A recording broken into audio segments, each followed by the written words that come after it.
So how's it going, everyone? And thank you all once again for tuning in with us, and welcome back to Plugged In, where we address foundational tips within orthopedics while hitting on common knowledge gaps and deficiencies that may exist.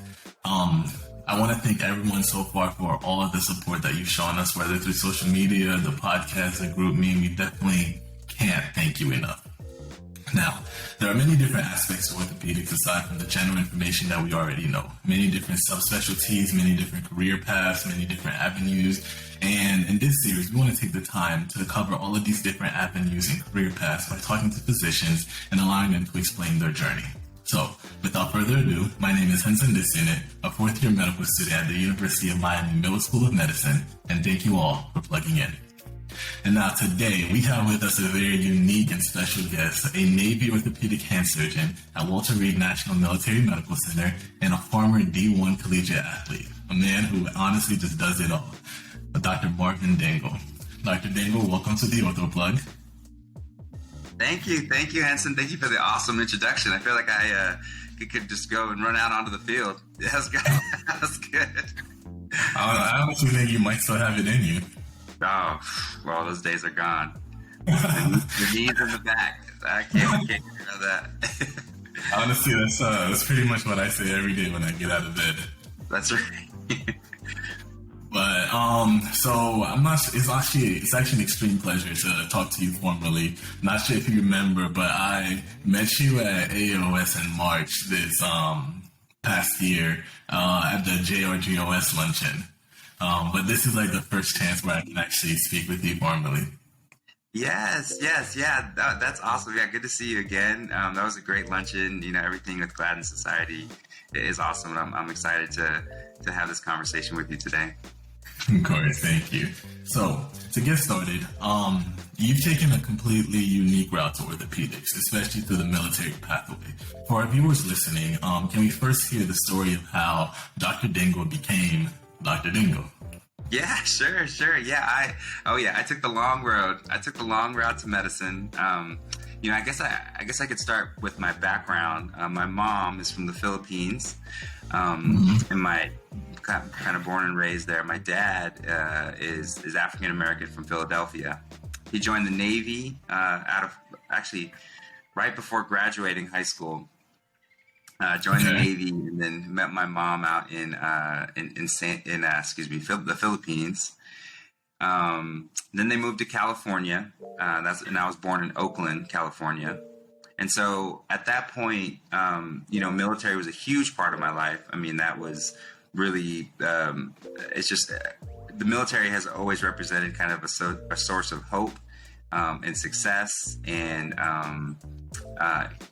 a lot of positive things in my life, and has contributed to my parents' life and through them contributing to me.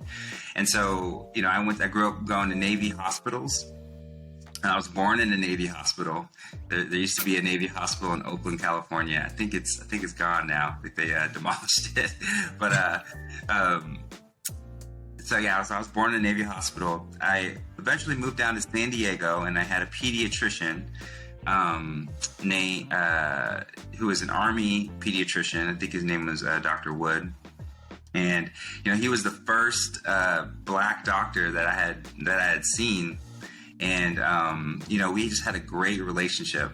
I thought every day that I came in to see him, you know how when you're a kid, you're sick, and then once you get to the doctor's office, you feel better. I don't know. For me, that was kind of my relationship with healthcare. I was sick until that needle came out. And I was like, oh, you know what? I think I'm fine.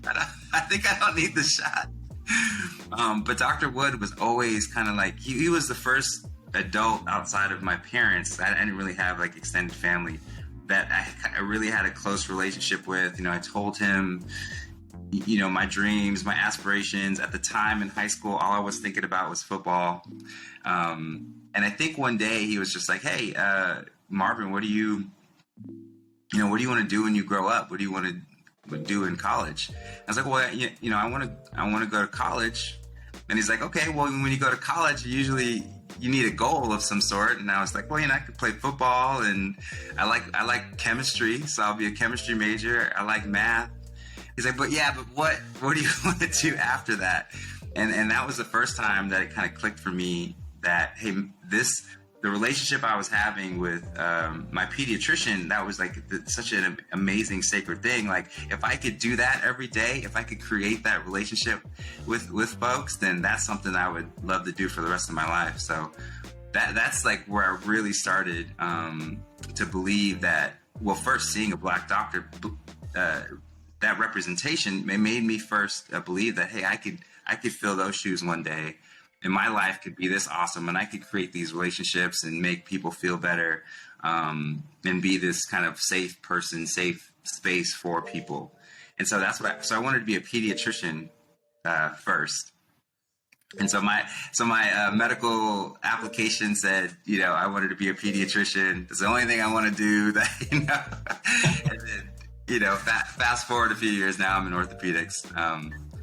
But yeah, just to kind of fast forward through the rest of it, I went to undergrad at the Naval Academy, played football there. I actually went into flight school after college.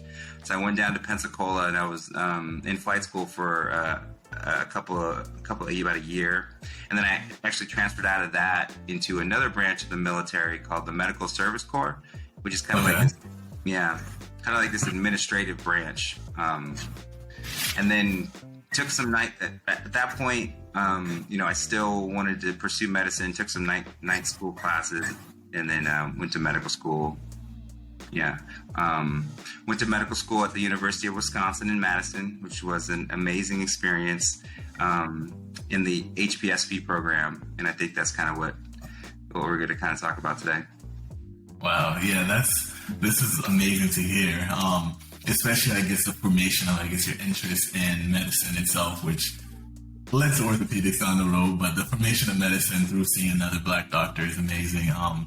Black doctors are rare to see. I saw the first Black doctor I saw was also primary care, but I didn't see a Black orthopedic surgeon until college. So it is amazing to always hear about how a Black doctor forms, the curiosity or the interest in another.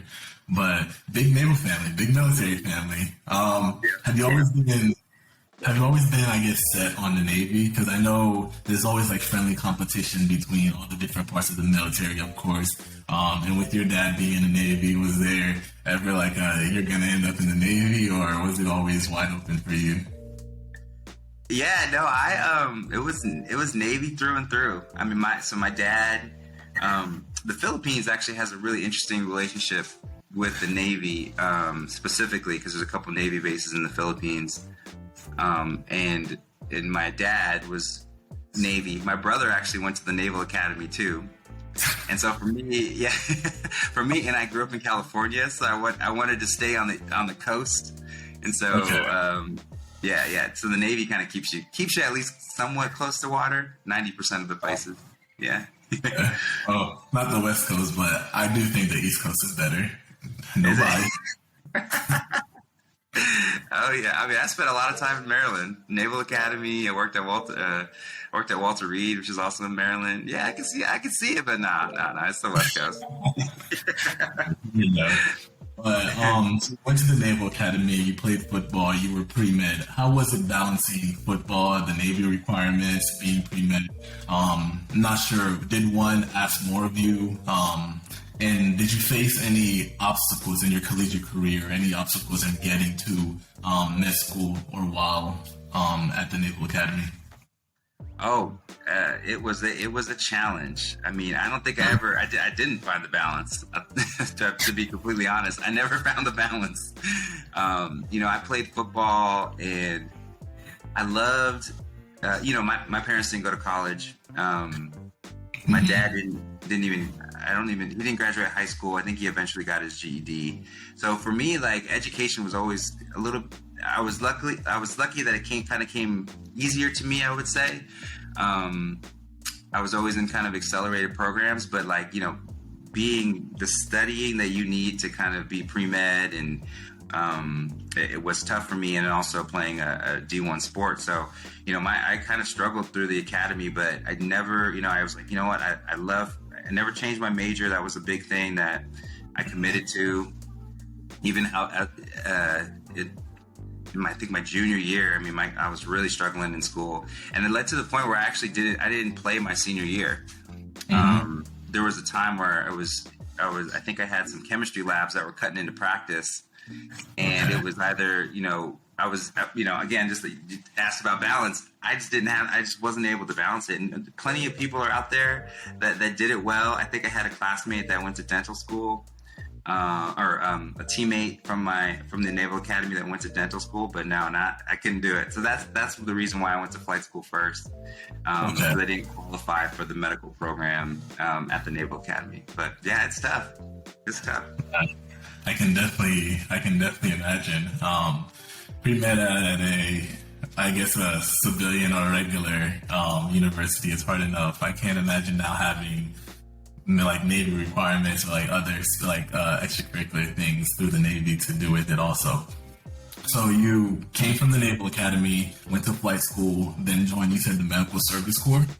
So you took some years off in between there. So I'm guessing you applied to med school while still being like active duty military. Was that something they supported you through?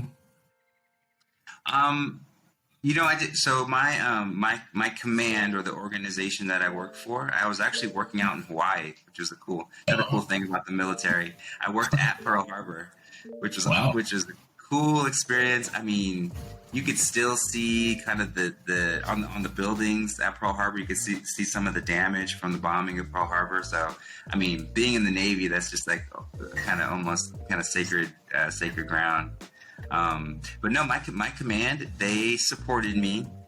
I had a busy job there, but I took night classes at Hawaii Pacific University to fulfill my recs. I think I still needed to knock out some more biology classes. And then I took an MCAT course out there in Hawaii, which I did on the weekends. And then, but yeah, I paid for it out of my own pocket. But as far as time-wise and support and mentorship, they supported me out there, so that was great. That's amazing to hear. So you went to med school on the HPSP scholarship, which is a military scholarship.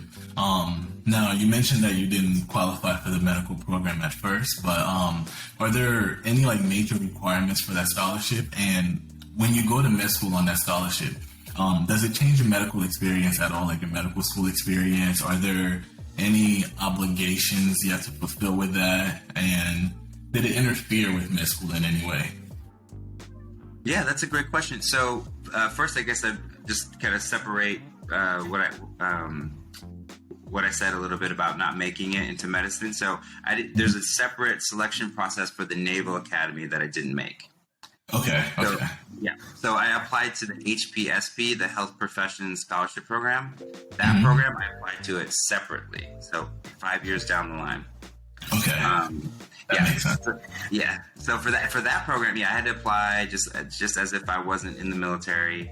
So I applied for that scholarship. So for that scholarship, specific requirements are, I think, you got to have an acceptance to medical school. There's some medical requirements that are associated with the military, and then there's a time commitment requirement, or time commitment contract that you have to sign, which is, I believe it's a year. It's a year for every year of medical school. Okay. And if there's like this, there's this bonus that you could take that would add another year of commitment, which would make it 5 years per 4 years of med school.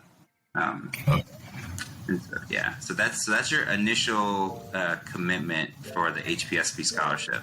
And so I guess for your listeners and your viewers out there, definitely read the fine print. The commitment stuff, it gets a little complicated, and I guess hence, and we could talk about that later. I could talk about like a medical school and being in the military now. But yeah, so the time commitment, it changes a little bit depending on what residency you do, and so I'll go into that later. But yeah, as far as medical school, once you're accepted to the HPSP program, you really don't have that many military commitments. I was pretty much just like every other medical student at the University of Wisconsin School of Medicine and Public Health out in Madison. Shout out to all my classmates there that are listening to this. I had a great time. The cool thing about the scholarship is you get a stipend, which shoot, I don't remember exactly how much that was, but you get a stipend that covers your living expenses. I think for Madison it was about like 30 to 40,000 for the year, and then all of your tuition and books are covered by the scholarship.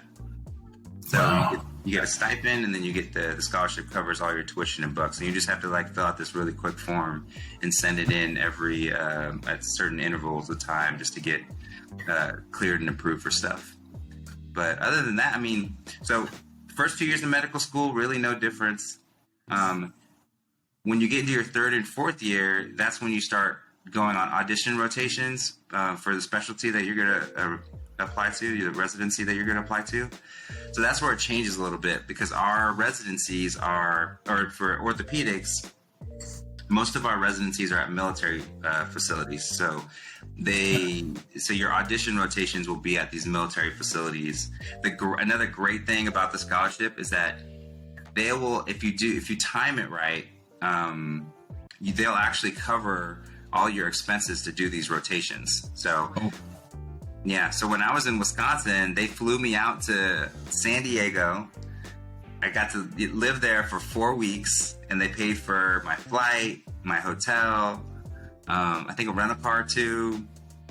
So it was, yeah, so that's awesome. So that's a cool way to do these away rotations. Same thing for Maryland. I came out to Maryland to rotate at Walter Reed, which is where I eventually did my residency, and they paid for everything: hotel, flight. So that's another unique aspect of HPSP. But otherwise, you're just kind of just like every other medical student.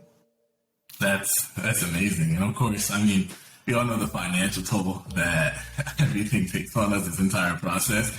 So having that sounds phenomenal. Now, before I ask about like the MASH process, while you were in medical school, prior to like getting involved in the MASH, what led you into orthopedics? Because you said you came in for a pediatrician, and I think everyone usually comes in with something different. But what led you to orthopedics along the way? Yeah, that's a great question. So, going back, I didn't have anybody. The only doctor I knew was my pediatrician, so I wasn't really exposed. It's so funny, like it's kind of, I think there's a lot of us that go to medical school that are kind of first generation grad students and their families, or even Americans, and you're like, I didn't even know half of these specialties. I honestly, it's kind of embarrassing to say, but I didn't know that like orthopedics was hand surgery, or orthopedics was, you could be an oncologist and an orthopedist, and you could be a sports medicine is actually a surgery thing. Like all that stuff, I came in. I probably, it's funny. We probably should ask these questions at interviews. No, it's good. I didn't know much about like all the different avenues of medicine. So I started out pediatrician, and then I had a mentor in at Wisconsin, Dr. Stevenson. So he was a musculoskeletal radiologist. Also something I had never heard of. And so I started hanging with him. And so I was like, okay, well, I'm going to be a radiologist now, because this is cool. I mean, we're looking at x-rays. We're doing some of these small procedures, some injections that were really cool. And then it was funny because I remember so I kept asking Dr. Stevenson. I was like, hey, when's our next procedure? Or what, when could I do something? And he's just like, you know what? Like, most of my job is reading x-rays. If you want to do something procedural, you might want to think about surgery. And I was like, I had never even thought about it. So then, I mean, that's just the power of like mentorship. So he told me, he's like, okay, go ahead, do your surgery rotation. I rotated with general surgery, which was an awesome experience. But then I still loved all that musculoskeletal stuff, looking at x-rays, looking at bone. It just made more sense to me, especially being like an athlete, connecting everything to function. I just like thinking that way. And so, I did gen surge. I talked to Dr. Stevenson. I said, hey, yeah, it was great. I would love to be a general surgeon, but, I still kind of thinking this radiology thing. And he's like, well, have you thought about orthopedic surgery? And I'm like, I've heard of orthopedic surgery. I know they do ACLs, they do shoulder scopes and knee scopes, but other than that, I didn't know too much about it. So then I did my, but then what I did know though was how competitive it was. And so I'm like, middle of the pack in med school, wasn't like top of my class. And so I'm like, there's just no way that I could be an orthopedic surgeon. And so Dr. Stevenson's like, well, why don't you go and talk to the program director? He's like, if you really enjoy this, like, don't count yourself out. Go to talk to someone who selects applicants and see what they say. And so I sat down with the program director, ortho program director at Wisconsin. I showed him all my cards, showed him my grades, showed him my board scores. Or board score, I guess I had step 1 at the time. And I was like, hey, is this even possible? Can I match in orthopedics? And he said, well, it's possible. It's not a slam dunk, but it's worth a shot.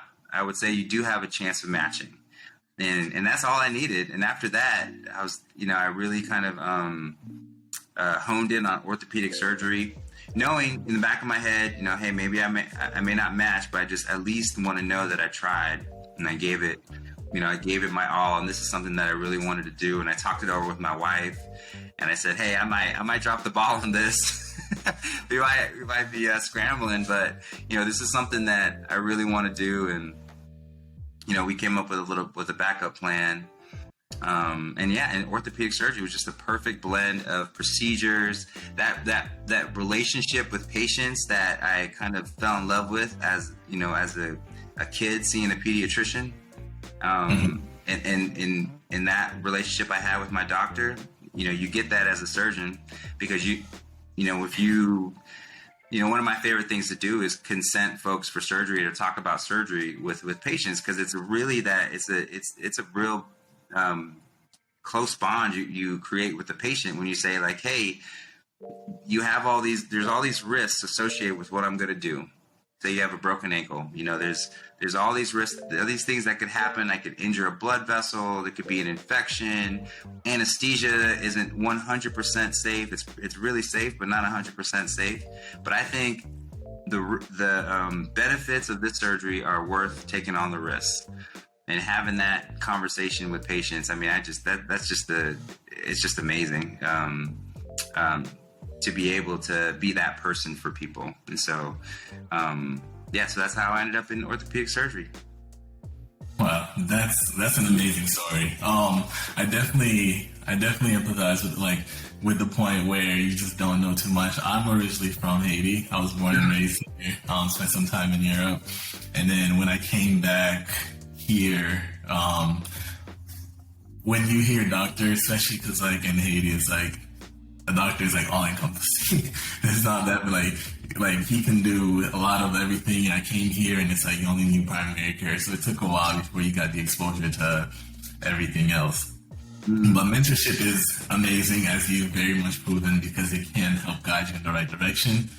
Especially with a mentor who takes the time to understand you and what would be best for you. So it's amazing to hear that. Now, when it comes to the match itself, you were on an HPSP scholarship. Is there only one match for you guys? Like, can you only do the military match, and so your only option is to match within military programs?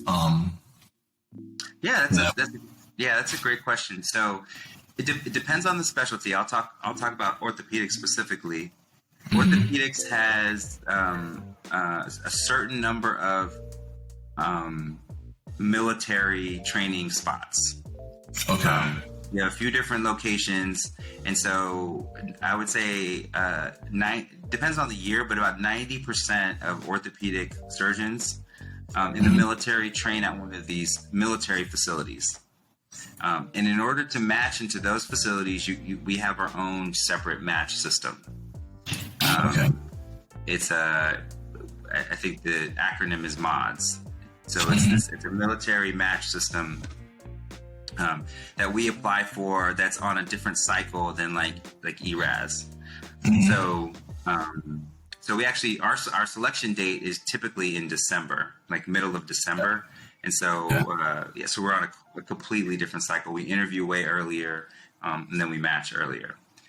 There is a way that you could train at a civilian hospital, just like any other, just like a non-military person would, but you're funded by the military. But it depends on the specialty, and if they need more people. There's a year, so say like in orthopedics, we have in the Navy we have 12 spots, military spots, but for some reason we need to train 15 people. Well, then 3 people, depending on funding, will be able to train at Stanford or Harvard or wherever. The military will can pay, kind of foot the bill and pay your salary, and then you would just go back and work for the military after your residency. So there's so there's kind of 2 different pipelines on how you actually get selected in the military. Wow, 12 spots. That sounds extremely competitive. Yeah. I'm thinking like 800 spots is super competitive, but 12. I'm assuming there's a lot of people who want to do orthopedics. Yeah, I remember, my year was like 27 people for 12 spots. So we had it was a rough, it was a rough match rate. And so you had to have a strong backup. Had to have a strong backup. I can imagine. Now, when you match into the military residency, so you said the HPSP scholarship covers your med school. So so now that you're a resident and you're being funded through, I guess, the Navy or whatever branch that you're in, is the time in residency, does that apply or go towards the time you owe from med school, or are those or is it just put on the back end until you finish residency? Yes, so this is one of those things. Definitely if you're thinking about this process, you really want to get it kind of clear in your mind how the payback works. So as far as the way that I understand it is that for medical schools you will owe a year for year, so you owe 4 years. If you go to and then you actually incur commitment from residency as well. Okay. But during residency, you pay back your medical time. So the way that this actually comes to play is to say you have a short residency, or not short. I shouldn't say short. Say you have a kind of a 3-year residency. So if you have a 3-year residency, your payback is 2 years for that. So the way you pay back residency is you pay back, you don't pay back intern year, but you pay back the other years in commitment. So if you have a 3-year residency, then your payback should only be 2 years, right? But you're still paying back medical school. So the minimum amount of time that you would have to commit is 4 years. So even if you do a 3-year residency, you still owe 4 years afterwards, because you're still paying back that med school time. For me, I did a 6-year residency for orthopedics. I did a research year as well. So my payback for residency was 5 years, but my med school payback was 4 years. So I owe 5 years after residency because it's longer than my med school payback. Okay, that makes sense. Yeah. Let's say the longer too. So you did a 6-year residency, and most programs, or a lot of programs around the country, have either 5-year pass or 6-year pass. Whether you do like a built-in research year between 1 and 2 or 2 or 3. Did the overall structure of the military residency program for orthopedics differ in your knowledge to a standard or a civilian military or a civilian non-military ortho program? I think there are some important differences. I think for orthopedics, I guess that's the specialty I know the best. We do our military ortho residencies, we do a lot of outside rotations, outside of the military rotations. So we actually rotate out of a lot of different civilian hospitals, which could be a good thing and a bad thing, right? I thought it was a great thing because we got to experience different training types at different hospitals. So I went to residency at Walter Reed, which is in Bethesda, Maryland.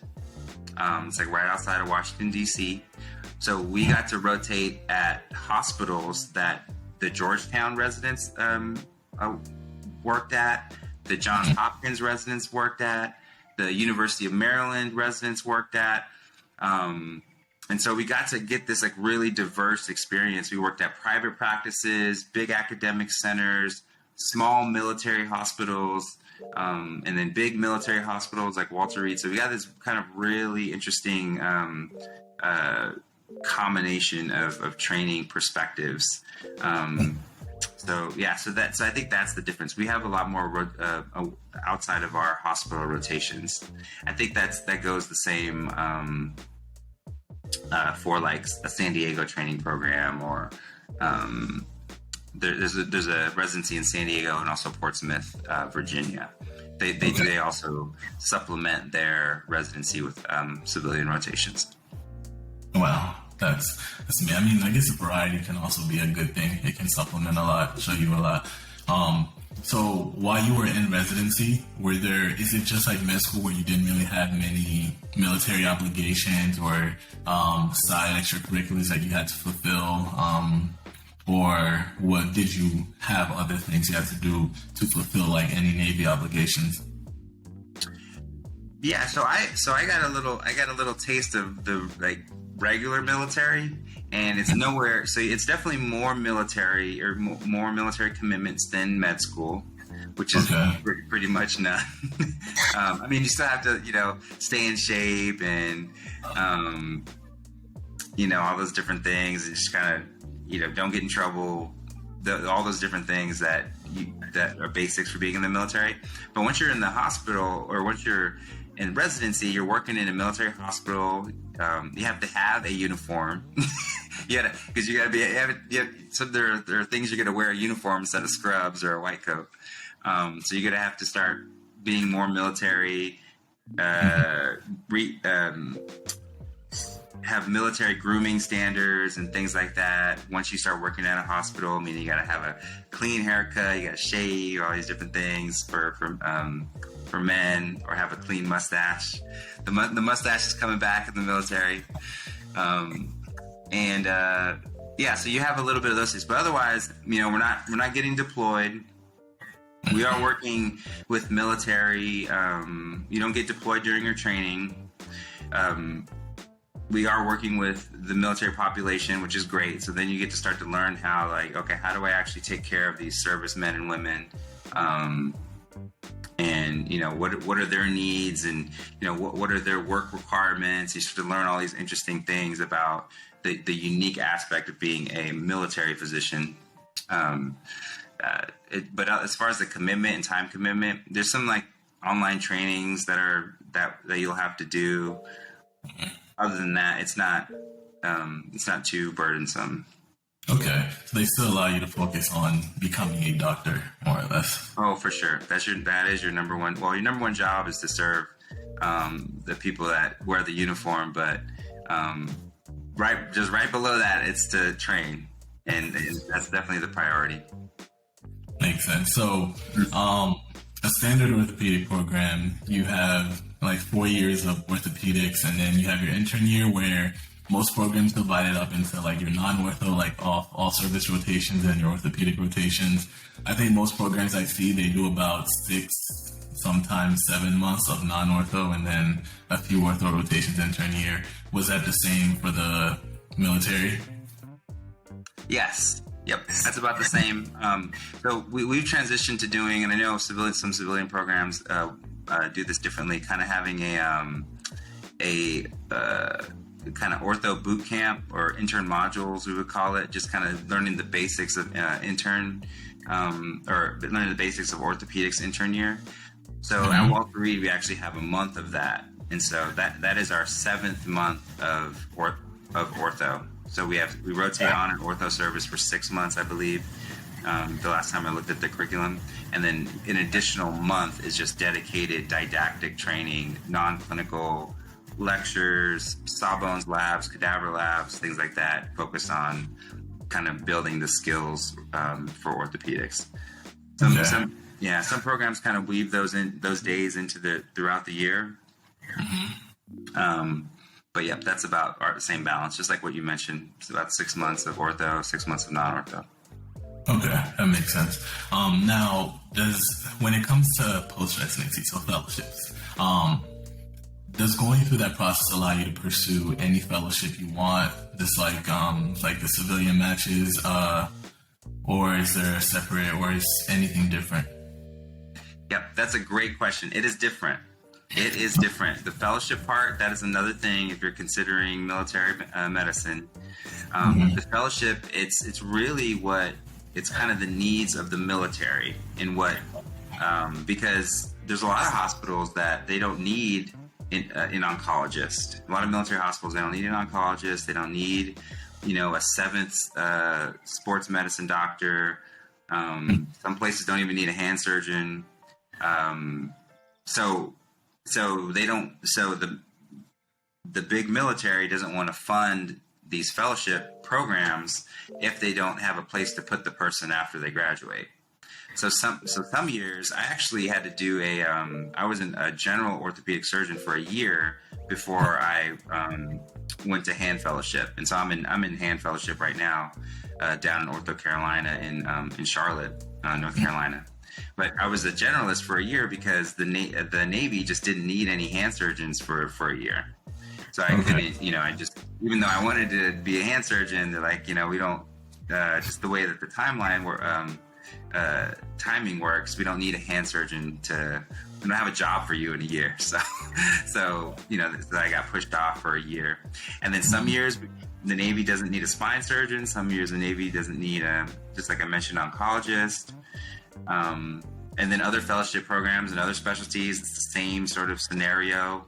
It's more of the needs of the hospitals, what they need, what spots they need first before kind of the wants of the graduating resident as far as like what residency or what fellowships are available. So that is something that's important. You could eventually get to your fellowship, say you want to be a spine surgeon and it takes for 3 years, the Navy doesn't want to train a spine surgeon. You could be a general orthopedic surgeon until then. You could work with spine surgeons, and try to supplement your education that way, getting ready for fellowship. But sometimes the funding is just not there. That makes a lot of sense. Is there a fellowship that I guess is like the most predominant? I don't want to assume this is trauma because that's a good. Is there one? Yeah, that's a good assumption. I would say, so the most common in the military, I think, is sports medicine. Okay, wow. Because the military is a younger population. Okay. And so, ACL tears, rotator cuff injuries, those things are very common. I think the second highest number is probably hand surgery. Okay. And then we have our general orthopedic surgeons, and then probably joints is joint arthroplasty. It's probably the one after that. And there's maybe 1 or 2 oncologists in the Navy right now.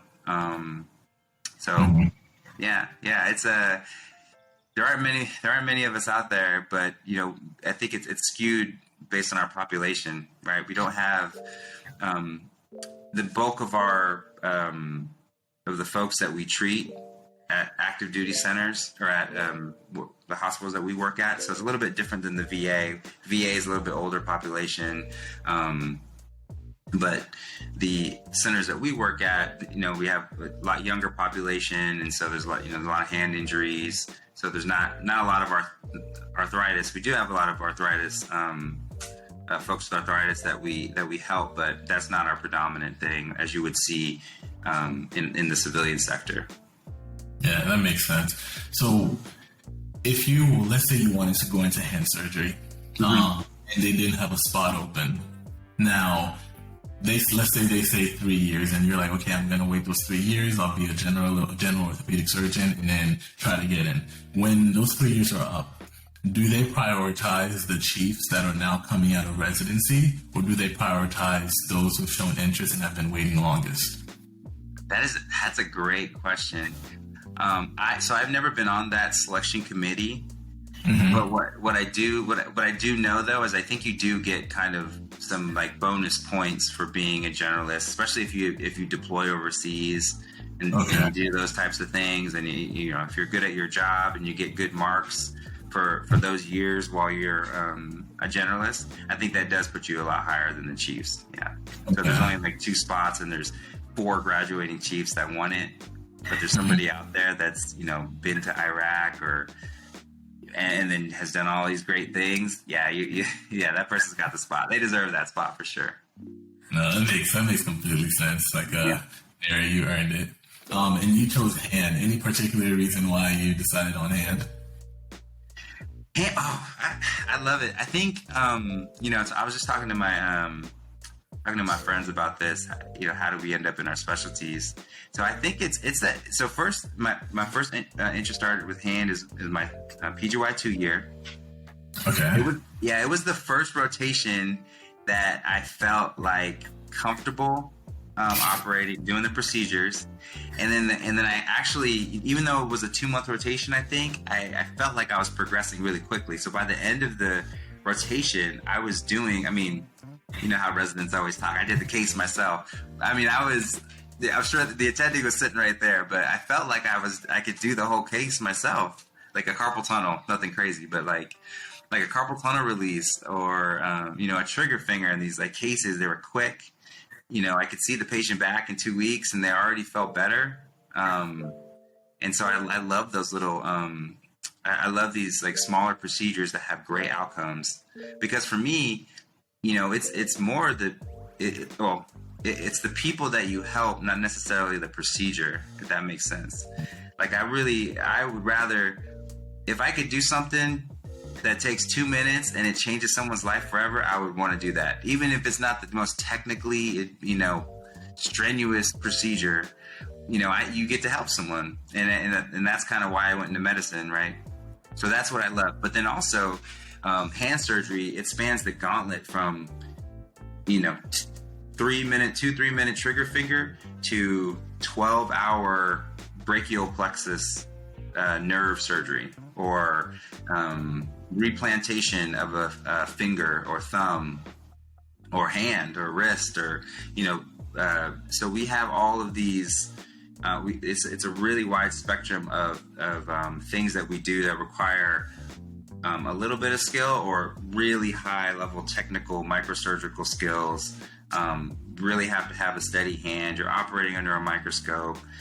You're under time constraints because of loss of blood flow or ischemia time, and so that you kind of have that whole gambit of a spectrum of procedures and ways that you could help folks. That's kind of why that's why I like hand surgery. And it's hands. It's hands. It's something you use every day. It's great. It's a great field for sure. It is. I've had the privilege to be able to shadow hand surgery a few times. One of the surgeons back in Miami, Dr. Dawes, is a hand surgeon, and so I've had the privilege to kind of like shadow him around a few times, scrubbing with him once or twice, and it does change the game. Like, it's really interesting to see it. I came to med school with something in mind. I came to med school thinking orthopedics. I came into orthopedics with something in mind, and then you get to hand, you're like, oh, and you get to sit down? This is interesting. Oh, yeah. I don't want to front too much. That is a good part of it. So you get, a lot of outpatient procedures.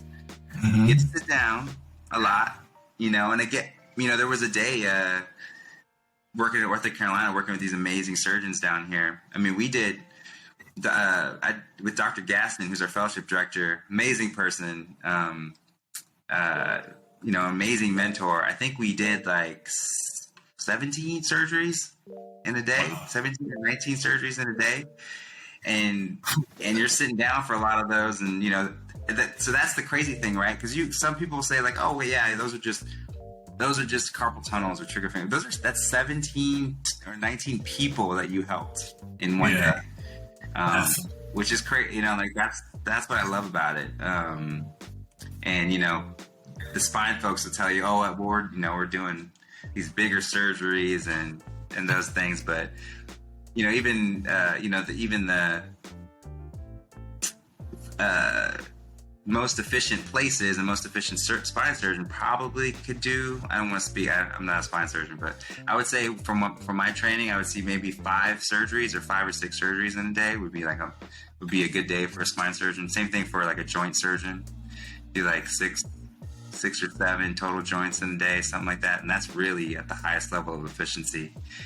And so we're doing 3 times that. We have the capacity to do 3 times that in a day with hand surgery, which is cool. So that's 18 or 19 people, mothers, fathers, sons, brothers, like that.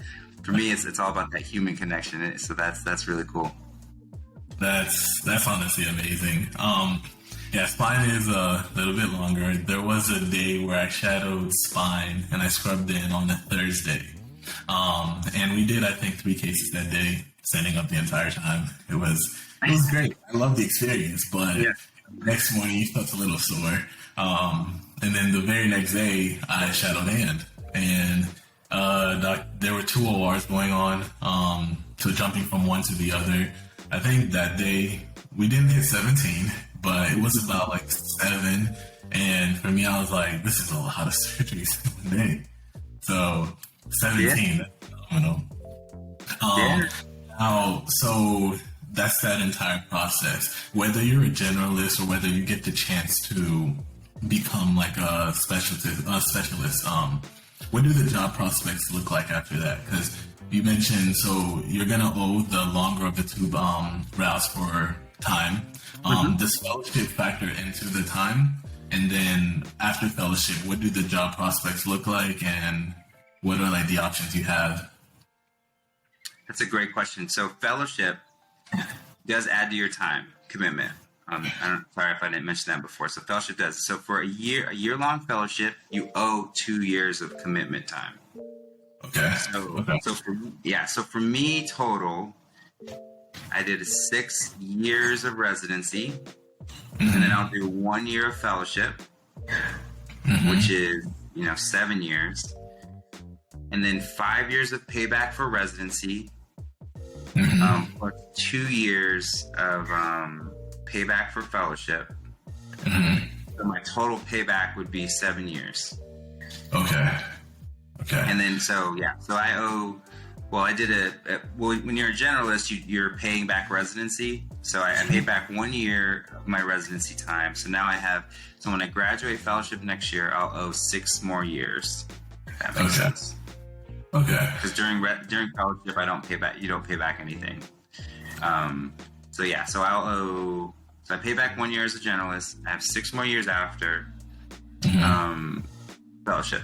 So as far as jobs, that's the great thing or bad thing, I guess how you look at it for the military. I could work all over the place. Hand surgery is a little bit more limited because, again, like I mentioned before, some places don't need a hand surgeon, right? There's either there's a big hospital nearby and they just need generalists to kind of be able to diagnose more common injuries. There's maybe it's a younger population, maybe like a Marine unit, which means they're just kind of like soldiers there that they just need an orthopedic person there to kind of see them. And there's a lot of musculoskeletal issues that they just need someone there to take care of the acute injuries and long-term management. But for me, as a hand surgeon, I could work in Okinawa, Japan, which is pretty cool. I could work in San Diego, California, Portsmouth or Norfolk, Virginia, Pensacola, Florida, Jacksonville, Florida. There's a couple of places in North Carolina. What else we got? We got Chicago. There's a location out in Chicago. Actually, I'm not sure if they need a hand surgeon, but that's another military orthopedic spot. Spain, but I think that's another generalist location. So there's jobs ranging from small community hospital with no training program or no associated medical school to academic center like Walter Reed, which has a medical school with it, a residency program, a fellowship. There's a hand fellowship also at Walter Reed. So we have the kind of broad range of jobs after training. So if you're looking to be, you want to do academic medicine, you want to have a career in academic medicine, there's great options for that within the military. Or if you want to be a community surgeon, there's some great options for that too, and more like kind of a private practice setup. Now, in your mind, now of course there might be some bias there, but what benefits would you say that this overall process gives you as opposed to going the civilian route when it all comes down to it? Yeah, I think the biggest benefit that I see is, kind of a chance to, and this is where that bias comes in, I guess, kind of a chance to kind of serve your country while doing what you love. I was never wanted to be kind of, I really didn't have kind of that instinct to, go into combat or something like that. But I would, but I obviously love our country and want to give back. And this is a way that I could do that while pursuing something that I love and take care of the folks that do go to the front lines. But other than that, I think the financial benefit is huge. It's huge. And I think that for people that were like me, my dad, don't come from a lot of money. My dad, grew up in foster homes. Didn't really have a nest egg, enlisted in the military. My mom's from a rural area in the Philippines. Also not from a wealthy background. And for me, that's the military through college and through medical school has been able to allow me all these opportunities without having to worry about that financial aspect. I mean, being able to go to college and not have to ask my parents for a dime was huge. I mean, that was, most kids, you get loans and stuff and your parents sign off, or you're co-signers at least when you're really young. I didn't have to do any of that. I didn't have to stress my family out at all. And I knew, and you're in the military, so even if something happened to me, if I got really sick or something like that, I would be kind of taken care of, and I would have like at least health insurance and things like that. And so that's a reason I went into HPSP, because I could have gone the civilian route. I was 5 years from the Naval Academy. I had paid back all my time, but at the time I was married and had a 2-year-old little girl. She's 13 now, which is wild. But I had a 2-year-old daughter. I was married, and I'm getting ready to start this medical journey, go to med school again, which is going to take up all my time.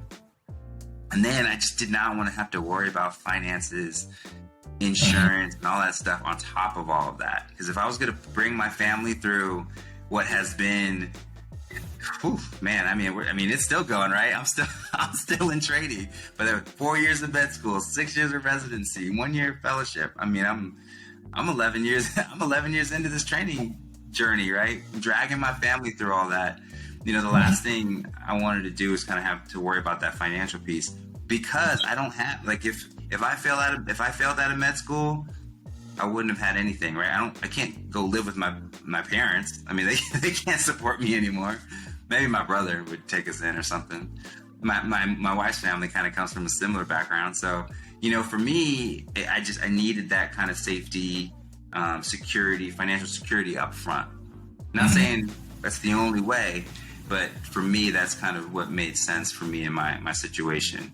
And so that's kind of the biggest, so I would say serving your country, and then, the financial security, not necessarily the highest income, but the financial security, health insurance, all that, dental, all that stuff I needed to make it through this long process, to be able to focus, like, all right, I'm going to be a doctor.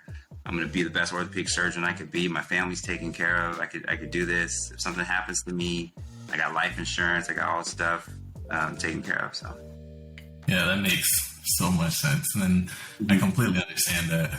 Definitely an amazing option, especially for those who are seeking that route. So you went through residency, you're in fellowship, you're about to become a specialist, a hand surgeon. Up to this point, what would you say is the best experience, whether residency, fellowship, your time beforehand, that you've had, and what's the biggest lesson that you've learned that you still carry with you throughout all of this? Oof, man. Gosh, I mean, there's just so many. The one that just comes to mind is probably during medical school. Mm-hmm. When I talk about that relationship, right? That relationship you have with people. I had this patient who I saw in the emergency department, came in with acute abdominal pain. Come to find out that this man ended up having pancreatic cancer. And so I'm a med student, we order the tests, and we notice something's weird on his labs.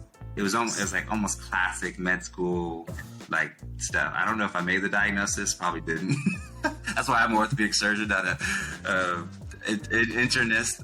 But we had worked it up, and we figured it out. Like, hey, you've got, and he was diagnosed with metastatic pancreatic cancer within days of that ED visit.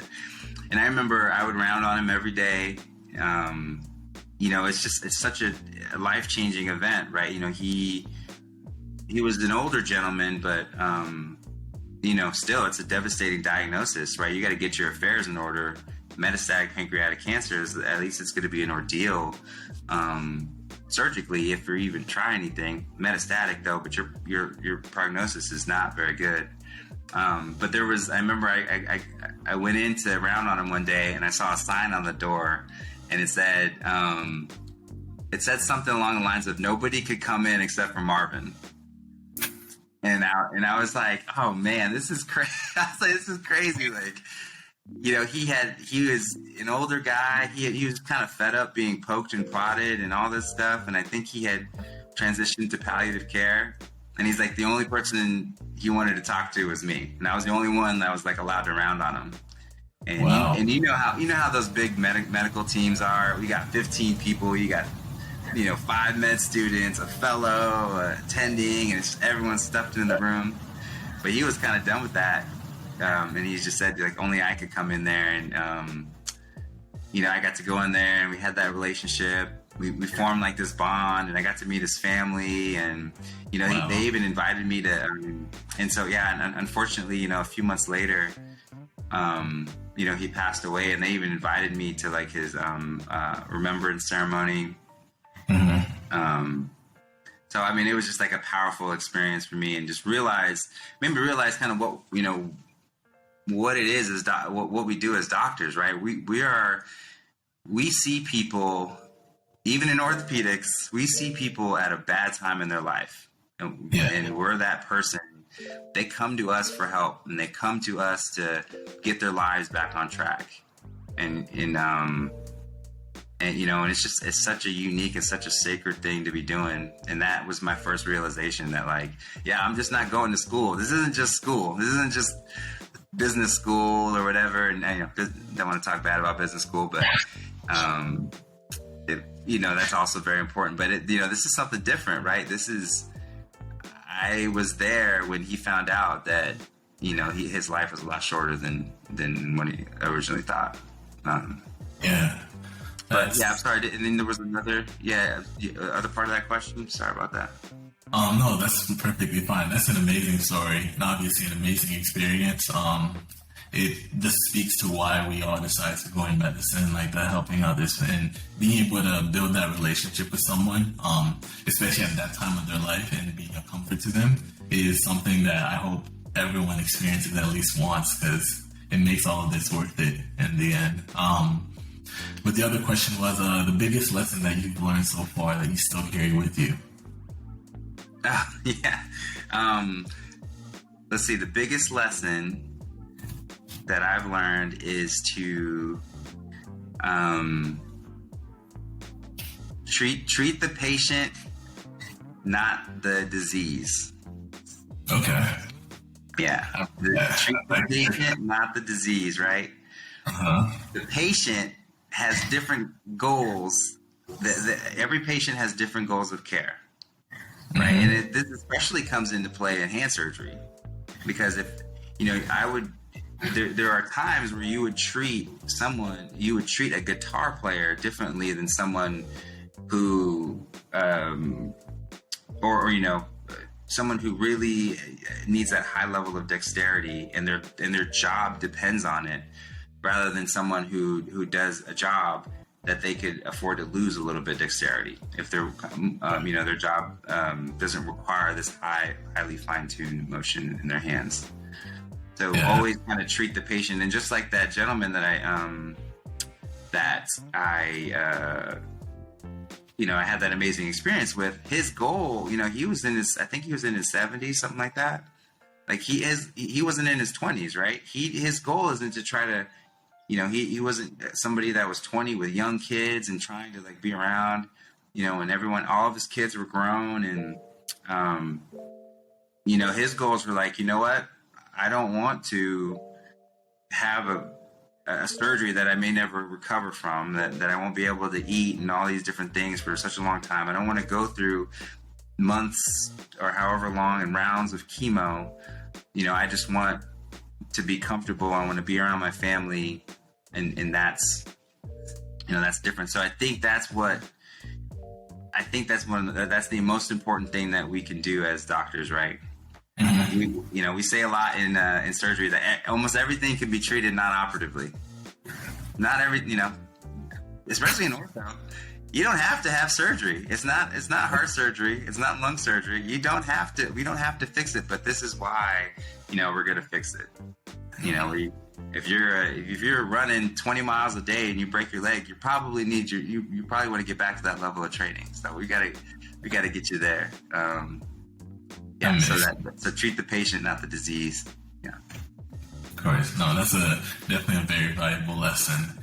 And now as we shift towards like the end of this, now we're doing this for minorities and everyone in general, but we do want to focus on helping underrepresented minorities in medicine who are seeking not only orthopedics but other competitive specialties. Now, do you think being a minority presented any extra challenge in your journey or helped you in any way?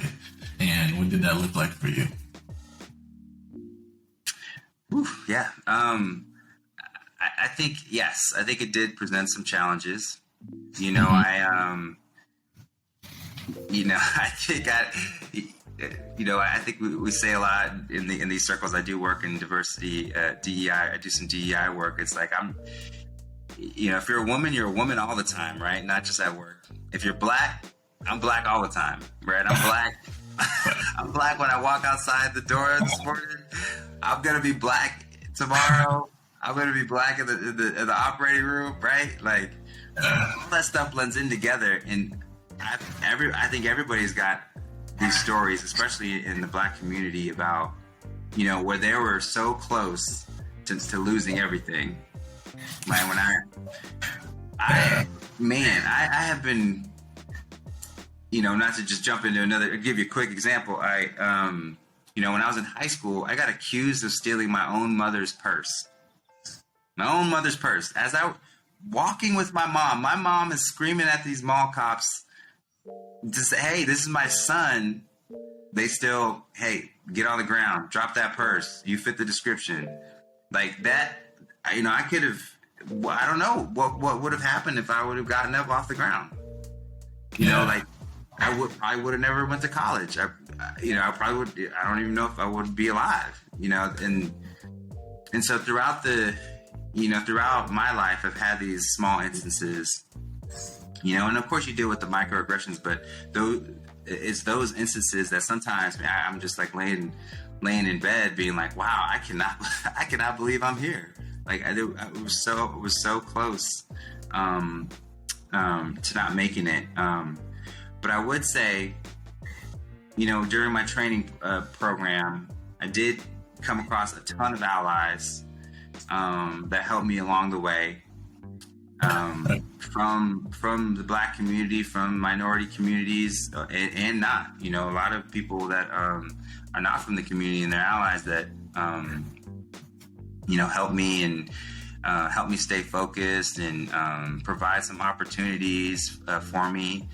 And so, so I 100%. But then what I always say though is that, even this is when I tell my kids, my 13-year-old, I got two 6-year-olds. I'm pretty sure they're not listening, but I do start that conversation with them saying like, hey, I have 3 daughters. And so I tell them like, hey, these things may hold you, the world may treat you differently because you're a woman. They may treat you differently because you're Black, but never, ever let that prevent you from reaching your goals and your dreams. So I talk a lot about, I worked on this paper with Dr. Mike Baird, who's a resident. He's amazing person, amazing ally. We talk about kind of the myth of meritocracy, whereas, where people talk about, hey, if you work hard enough, you'll get everything you want. And in some instances, that's not always true, because of these biases that people have against folks from minority backgrounds. But the message, although that I hold both of these truths in each hand, right? That is true, but that should never prevent me from not seeking an opportunity that I wanted to pursue. When I applied for orthopedic surgery, I knew in 2015, I knew that there weren't a lot of minorities in orthopedic surgery. I was looking at there was the Department of Wisconsin orthopedic department, I think was all white male at the time, I believe. Their residency had one African-American resident and then also had a African-American fellow, but otherwise, mostly white males. I think they had 1 or 2 women as well, but definitely, poorly represented minority women, and also for minority racial backgrounds. But even though I saw all that stuff, I still, this is what I want to do. I'm gonna do this to the best of my ability. I can't control anything but myself, so I'm gonna work as hard as I can. I'm gonna treat people with respect until I get disrespected. That's the other thing too. Like you can't go into these situations, thinking that people are out to get you. I think that's a reasonable way to approach, because you never know who's going to be your ally. You never know what's in people's hearts, and so I give everyone the benefit of the doubt.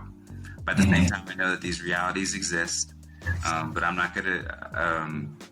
I am actively working to hopefully fix these issues, but I'm not going to dwell on the fact that I may be treated differently because of how I look.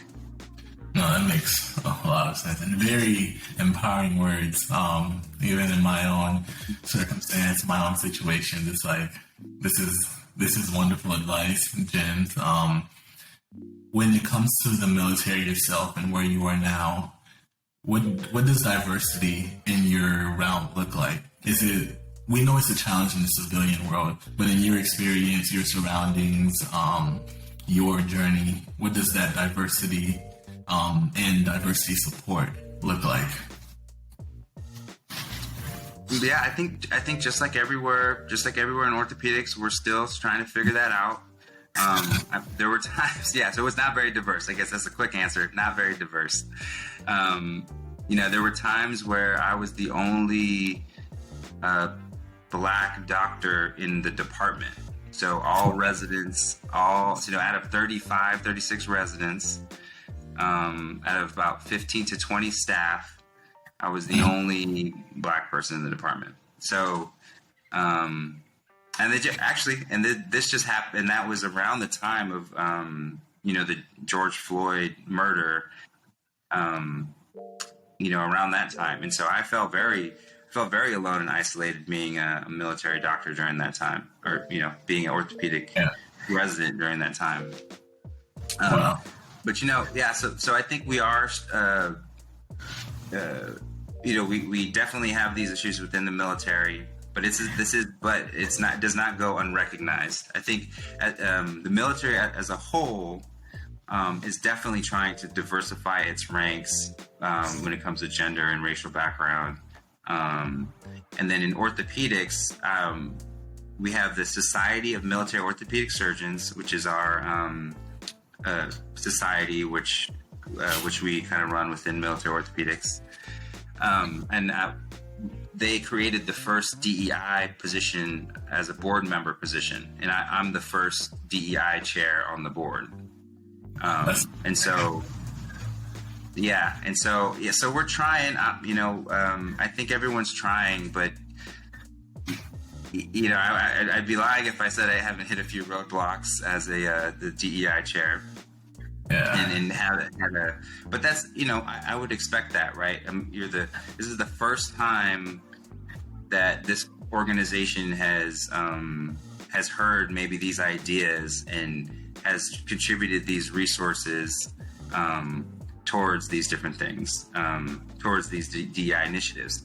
One of the biggest things we've done is establish this scholarship to it's an orthopedic. We call it's the Rankin Scholars Program. So it's named after Dr. Rankin, who was the first Black president of AAOS, who lives in Maryland. Strong connection to Howard. He's a perfect person. He was a former Army orthopedic surgeon.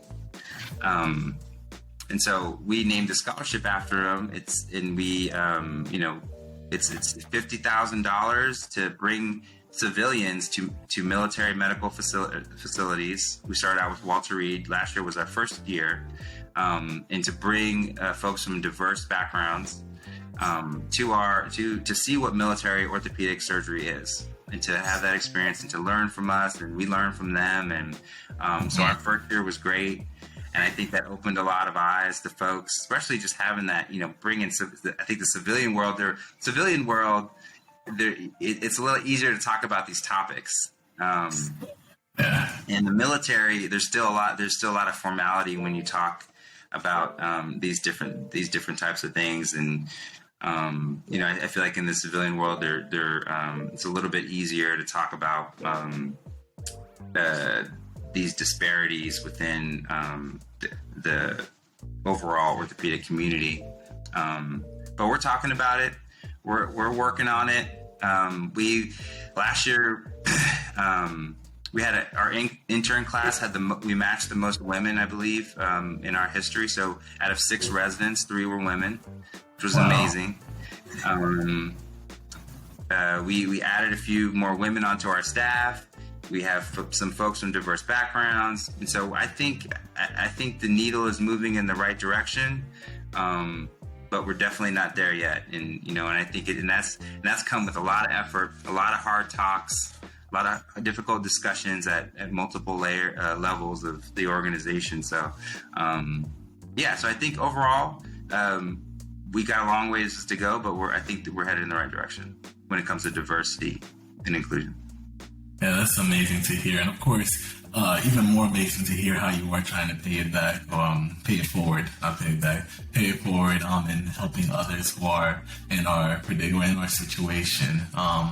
Everyone needs the help. So I'm sure this is going to make like a lot of improvements and a lot of changes in the long run. Now, as we finish up, the last two questions that I would ask you. First one, you've had an extremely unique journey and an amazing pathway thus far to get here.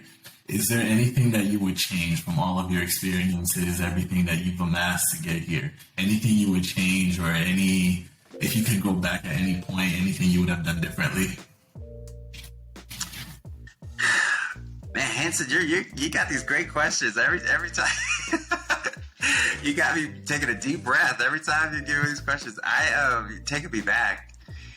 I would say, so doing the DEI work, I wish I would have started sooner.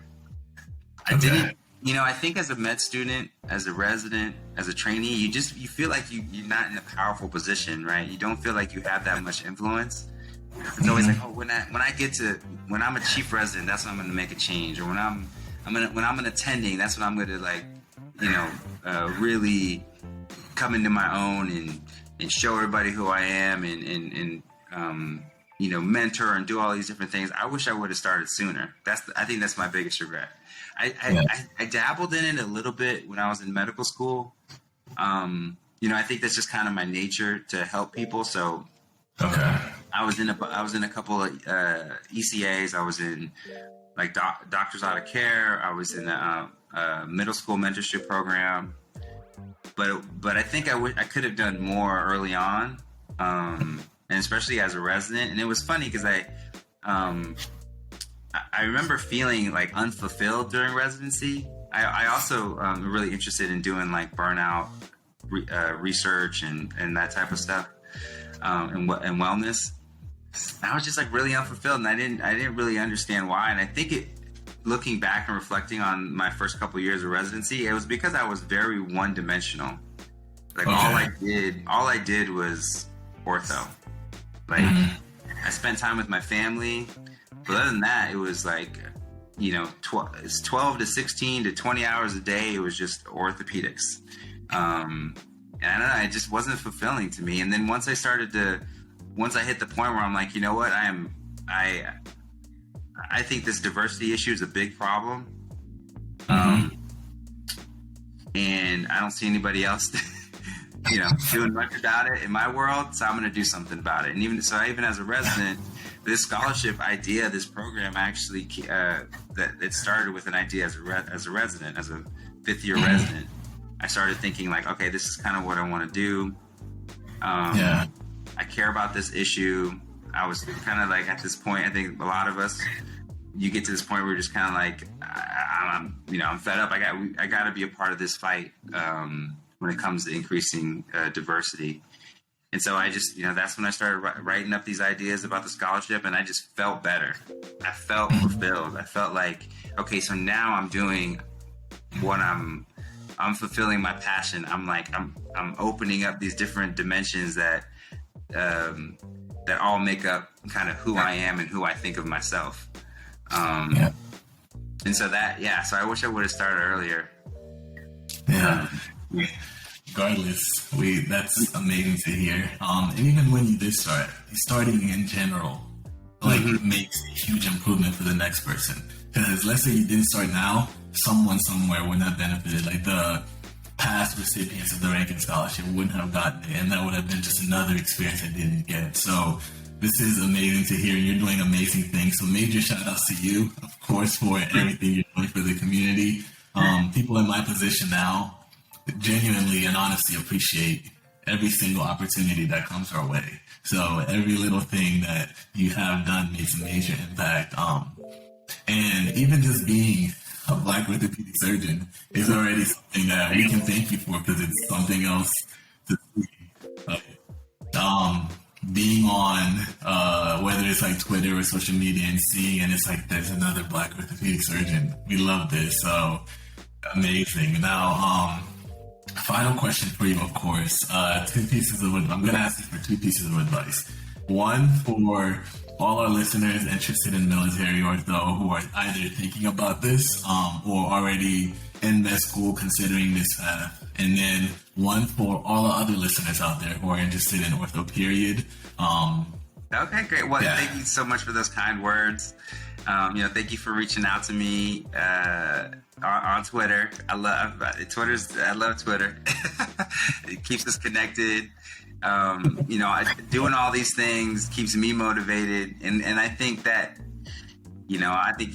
all of us could find, you'll find that if doing mentorship, reaching out to people, the more you help people, the better you feel. It goes back to like, it's better to give than receive, and I've learned that throughout my life.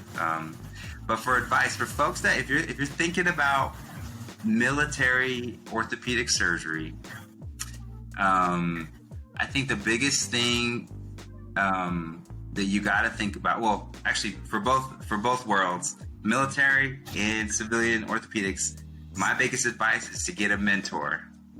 Get a mentor who's done exactly what you want to do, like what you're thinking about. Like, I want to be an orthopedic surgeon. These are the things I care about. I try to find that person. And Twitter's a great way to at least try to do that. Definitely look around the people that at your programs, at your medical schools. Talk to friends and be like, hey, do you know anybody that, I'm thinking about going to medical school. Do can I talk to talk to someone who's going to medical school, or, I'm thinking about doing fellowship in California. Try to get connected, stay connected. I know it's hard. Not everybody, some people are more introverted than others, but yeah, getting a mentor is just so important. So thank you to all our listeners for tuning into another episode. As always, we genuinely and truly appreciate all of the support. So if you can, remember to share this episode, leave a comment, like it, and stay plugged in. Until next time.